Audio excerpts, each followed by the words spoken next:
Daniel from Sienna Plantation has an AC question.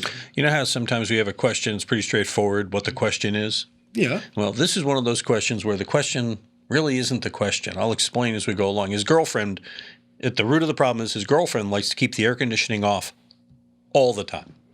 Okay? Daniel writes, I mean, she turns the thermostat off.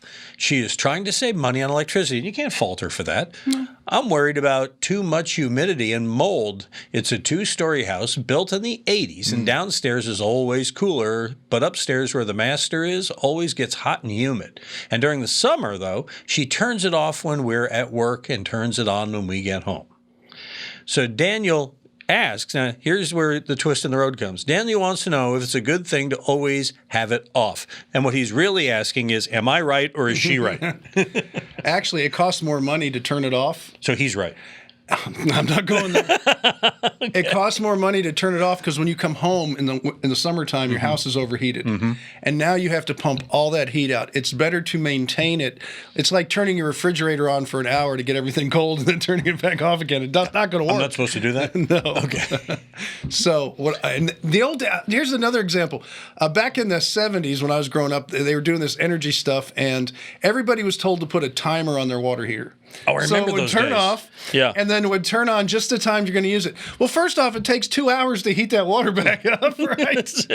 I remember my girlfriend's father running out in his towel going, "Don't turn it off ever again," because he took a cold shower. Did that kind of sear it into your memory? Oh, I'll never forget him. Oh, he was so upset.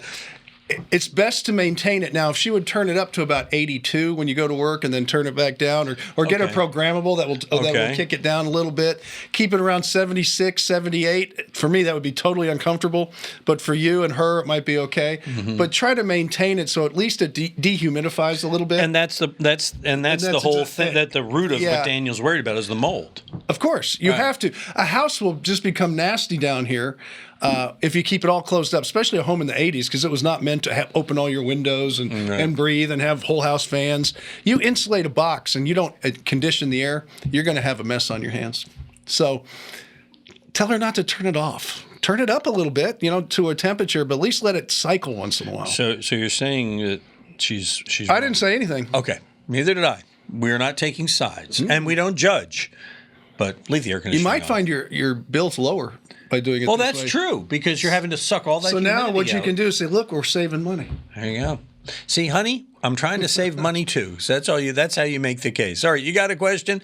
Why don't you send it to us? Visit HomeShowRadio.com and click on that Ask Tom button. Fill it out, send it in, and we'll answer it. Could be in one of these videos, and we'll get the answer back to you.